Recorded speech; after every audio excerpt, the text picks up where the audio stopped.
link za ovaj sajt i on je formiran specifično da tretira ovo pitanje o Srebrenici.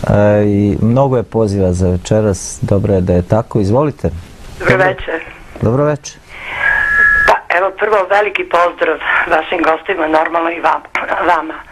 Pa evo ja sam danas bila večeras iznenađena na Dnevniku, danas je došla neka engleskinja, neka šefica, baronica i zahvaljuje se Tadiću, našem predsjedniku, za Srebrenicu, za ove žrtve što su bile kao muslimanske u Srebrenici. Šta je ona to htjela da kaže?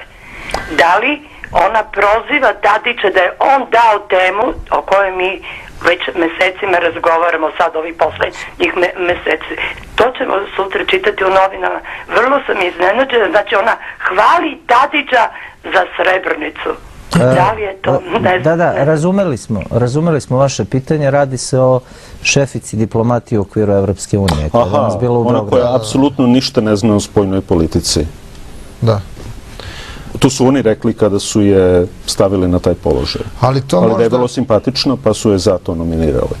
Ali to možda otkriva i pravu prirodu motiva za pokretanje ove rezolucije, jer svo vreme se izbegava da se pomene da u tom pravcu Evropska unija vrši bilo kakav pritisak. I svo vreme se ta vrsta pritiska prebacuje na Haški tribunal koji je omrznut i u srpskom narodu i u svoj objektivnoj pravnoj javnosti. Ova priča, ovakva vrsta poteza u suštini pokazuje možda pravi izvor ovog sadašnjeg pritiska koji je možda prikriven i koji se na jedan vešt medijski način smešta u jedan kontekst gde se u suštini hvali ovakav jedan potez. Da, evo ja bih dopustio sebi da podsjetim gledalce na nešto o čemu smo govorili prošlog četvrtka. Dakle, govorili smo čak i o geopolitičkom kontekstu ove rezolucije i teza prošlonedeljnog gosta profesora Buljugića je bila da u nekakvom simboličkom smislu ova rezolucija treba da označi nekakav povratak Turske na Balkan kroz jedno posredno američko delovanje i stalne pretenzije Amerike da pravi tu takozvanu treću američku imperiju na Zapadnom Balkanu od zaliva zaključno sa Bosnom. To je čuvena studija Saveta za spoljne poslove iz 1996. pod identičnim naslovom. Autori su Heilbrunn i Lind i ta se studija može pročitati na internetu, izvorno naravno. Još jedan poziv za večeras. Dobro večer. Dobro večer. Pozdravljam vas i vaše goste cenjene.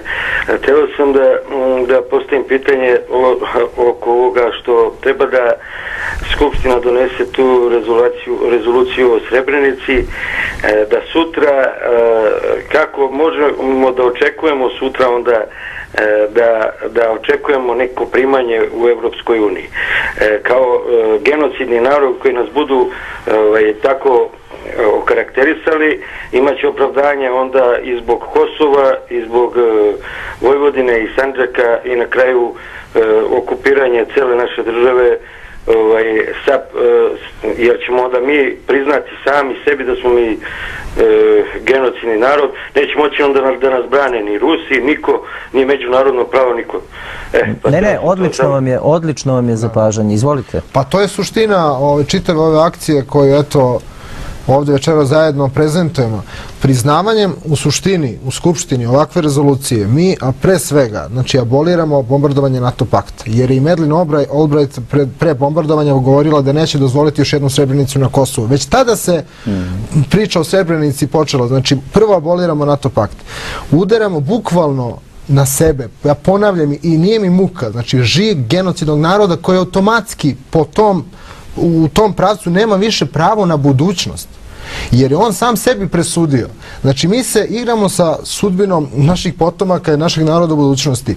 Znači, ne samo pitanje Evropske unije, nego pitanje ostvarivanja bilo kakvih budućih nacionalnih interesa u ovakvoj geopolitičkoj rasporedu se s ovim zacementira, jer si ti sam priznao da je sve istina što se u datom trenutku kad nisi mogao da reaguješ projavilo kroz tu medijsku sferu. Treća stvar koja se usvajanjem rezolucije, znači bukvalno se daje kamen u ruke ili čekić u ruke svima onima kojima smeta Republika Srpska. Dakle, to je ono što je gospodin Kaganović već pričao, ali je vrlo jasno. Priznavanje ove rezolucije automatski potkopava temelje Republike Srpske i to je potpuno nesporno. Tako da je čak u svojoj ovoj priči, bez obzira koliko nam nametali pitanje Evropske unije, ono je niže kategorije s obzirom šta je sve ugroženo kroz donošenje ove rezolucije. Ne pominjem pri svemu ovome klasičan finansijski deo koji je možda i najbitniji, a koji se tiče reparacije. Da, i sjajno je gospodin Karganović rekao, finansijske reparacije će pogoditi svakog građanina države Srbije bez obzira na nacionalnost. I tu je ključna stvar, još jedna, svi nas pokušavaju da naprave atmosferu potpune letargije, kao ne tiče se nas šta će Srbija raditi po tom pitanju. Čak i da eliminišemo moralnu sferu gdje smo mi svi obavezni i pozvani da se borimo za istinu, ali da to bude neka vrsta idealizovane priče koju neće svi da pričaju. Mi moramo da shvatimo da smo lično zainteresovani da se samo prava istina proturi. Ako ne bude prave istine, mi ćemo svi plaćati tu neistinu u finansijskom smislu. Da, ja bih preporučio svakom gledalcu, pre nego što se definitivno odredi u odnosu na ovu rezoluciju, da izvadi svoj novčanik, da ga otvori, da proveri koliko novca ima unutra i da li ima dovoljno da isplati sve te reparacije. Ako ima, onda neka napiše pismo predsjedniku Tadiću i neka kaže samo napred, bori se, mi smo za vašu rezoluciju. Da, i evo na kraju, zaista na samom kraju, mada smo već prekoračili termin emisije, ali neće mi zameriti urednici ove televizije. Gospodine Karganoviću, pošto živite na zapadu, mi smo ipak ovde gde smo sve to što nas je snašlo ovih 20-ak i više godina pokrenulo je mnoge od nas na neka promišljanja, pokušavamo da razumemo taj epohalni kontekst, post-hladnoratovsku epohu i tako dalje. Ali zaista, kako vi najkraćem kao čovjek koji je formiran na zapadu, kao intelektualac, komentarišete taj cinizam kao osnovnu karakteristiku ove epohe koja se eto svakodnevno manifestuje i u ovom slučaju? Gde su njegovi uzroci? Zapad je amoralan. Taj cinizam je manifestacija te amoralnosti. Da. Šta drugo mogu da vam kažem? Zahvaljujem. Zahvaljujem zaista na svemu što činite. Evo i skromnih poklona naše redakcije. Hvala vam najlepše. Da se sećate naravno ove emisije. Nikada je ne bi zaboravio u Da. Ali hvala vam. Tvrdišiću, izvolite. Divno, hvala.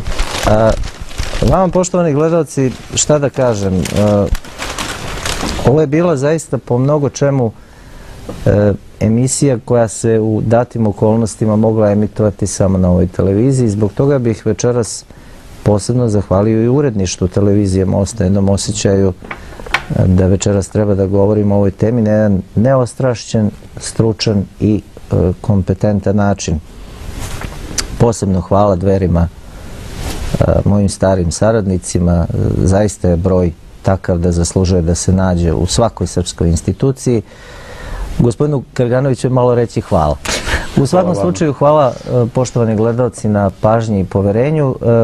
Reprize su sutra, dakle petak u 12:10 i ponedeljak u 5:30.